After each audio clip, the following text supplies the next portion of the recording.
یعنی جس طرح سے ایک جج اپنا فیصلہ لکھتا ہے تو اس کے پیچھے وہ وجوہات لکھتا ہے کہ میں نے کس وجہ سے کس گراؤنڈ سے یہ درخواست منظور کی ہے، یا اس درخواست منظور کرنے کے پیچھے کیا کیا وجوہات ہیں، میں کیوں منظور کر رہا ہوں،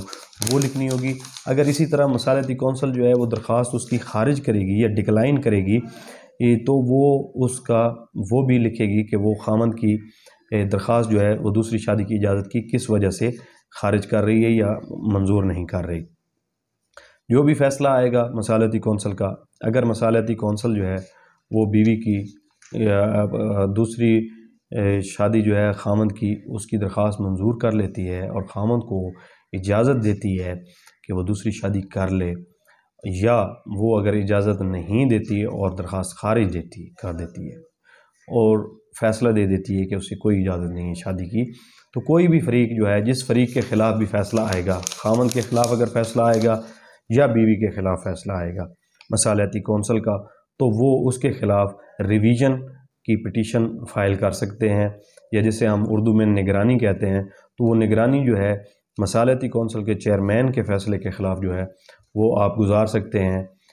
کلیکٹر کے پاس، اور کلیکٹر جو ہے وہ پھر فیصلہ کرے گا کہ اس کی درخواست جو ہے جیسے ایک شکل میں دوبارہ سماعت ہوگی اور وہ فیصلہ کرے گا کہ اس کو اجازت دینی چاہیے یا نہیں دینی چاہیے۔ اس کے علاوہ اگر کوئی شخص جو ہے وہ بغیر اجازت کے جو ہے وہ دوسری شادی کر لیتا ہے اور مصالحتی کونسل کے میں اپلیکیشن آ جاتی ہے اس کے اگینسٹ کے جس نے بغیر اجازت چیئرمین مصالحتی کونسل یا مصالحتی کونسل کی اجازت کے بغیر دوسری شادی کسی شخص نے کر لی ہے، تو مصالحتی کونسل کے پاس اختیار ہے کہ وہ حکم دے سکتی ہے کہ جتنا بھی اس خامند کا پچھلی جو سابقہ پہلی بیوی ہے اس کا حق مہر ہے، جو کچھ بقایا ہے حق مہر، وہ سب کا سب جو ہے وہ فی الفور ادا کرے، اور اگر وہ ادا نہیں کرتا تو اس کی گرفتاری کے بھی آرڈر ہو سکتے ہیں، اس کی جائیداد قرقی بھی کی جا سکتی ہے، اور بالکل اسی طریقے سے جس طرح سے areas of land revenue act میں وصول کرنے کا طریقہ کار بیان کیا گیا ہے جو کہ بڑا سخت ہے، تو اس حوالے سے اس سے حق مہر وہ وصول بھی کروا کے بیوی کو دے سکتا ہے۔ اس کے علاوہ اگر کوئی شخص بغیر اجازت کے دوسری شادی کرتا ہے تو بیوی جو ہے وہ اس کے خلاف استغاثہ دائر کر سکتی ہے، اور اس استغاثہ میں جو ہے وہ آ کے ثابت کرے گی کہ اس نے جو ہے دوسری شادی کی ہے اور وہ میری اجازت کے بغیر کی ہے، مصالحتی کونسل کی اجازت نہیں لی گئی، اور اس نے پروسیجر کو فالو نہیں کیا جو پاکستانی قانون کا ہے،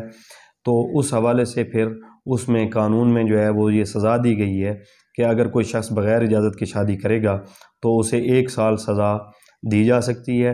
قید کی، اور اسی طرح جرمانہ جو ہے وہ 5000 جو ہے وہ کیا جا سکتا ہے۔ لیکن پنجاب کے صوبہ میں یہاں یہ ترمیم کی گئی ہے جرمانے کی حد تک کہ جرمانہ جو ہے وہ پنجاب میں جو قانون لاگو ہے یہ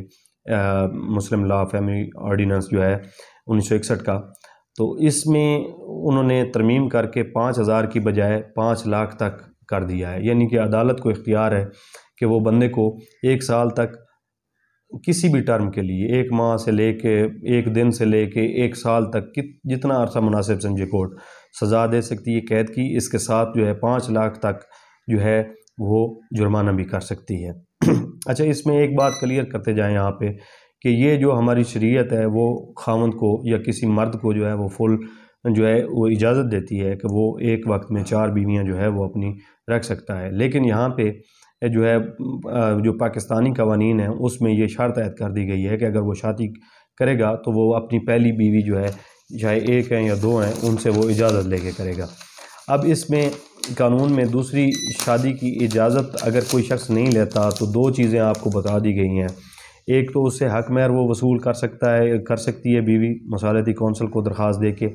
دوسرا اس کو کے خلاف استغاثہ فائل کر کے اس کو سزا بھی ہو سکتی ہے۔ لیکن ایک سیکشن جو ہے اس کا سیکشن 6 جو ہے اس کا سب سیکشن جو ہے نہیں ہے اس کا، جس میں وہ رجسٹرڈ اگر وہ بغیر اجازت کی شادی کرتا ہے تو اس کی دوسری شادی جو ہوگی اس کو رجسٹرڈ بھی نہیں کیا جائے گا باقاعدہ ریکارڈ میں جس طرح یونین کونسل میں ہوتا ہے۔ اب اس کے علاوہ کوئی تیسری چیز جو ہے وہ قدغن نہیں ہے۔ دوسری ایک سوال پیدا ہوتا ہے کہ اگر کوئی شخص دوسری شادی جو ہے بغیر اجازت کے کرے گا تو شریعت میں اس کی کیا پوزیشن ہوگی؟ تو شرعی لحاظ سے بالکل اس کی جو دوسری شادی ہوگی جو بغیر اجازت کی ہوگی اس نے، وہ اس پہ بالکل جائز ہوگی، اور اس میں شرعاً جو ہے وہ کسی قسم کی ممانعت نہیں ہے، نہ ہی وہ شادی ختم ہو سکتی ہے، نہ ہی اس پہ کوئی لیگل قانونی طور پہ کوئی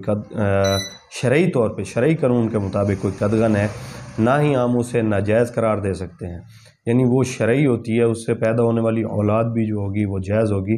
تو شریعت نے ایسی کوئی شرط نہیں ڈالی، لیکن پاکستانی قانون میں یہ ہے کہ اگر کسی شخص نے دوسری شادی کرنی ہے تو وہ مصالحتی کونسل میں اپلیکیشن گزارے گا۔ اپلیکیشن گزارنے کے بعد اس کے مصالحتی کونسل میں ان کے نمائندے بیٹھیں گے میاں بیوی کے، پھر وہ فیصلہ کرے گا کہ دوسری شادی کی جو ہے وہ اجازت دینی ہے یا نہیں دینی، اور اگر جو بھی فیصلہ مصالحتی کونسل کرے گی اس کے فیصلے کو آپ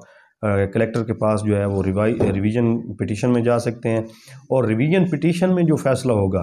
کلیکٹر جو کرے گا اس کے خلاف آپ کسی بھی جو ہے وہ عدالت میں اس کو چیلنج نہیں کر سکتے۔ تو یہ تو ہے پاکستان میں دوسری شادی کا جو قانون ہے، جس میں قدغن لگائی گئی ہے دوسری شادی پہ اجازت والی، اور اس میں اجازت کا طریقہ کار جو ہے وہ آپ کو آج ہم نے بتایا، اور بغیر اجازت کے دوسری شادی کرنے والے کی سزا بھی آج میں ہم نے ڈسکس کی۔ امید ہے آپ کو یہ ویڈیو ہماری پسند آئی۔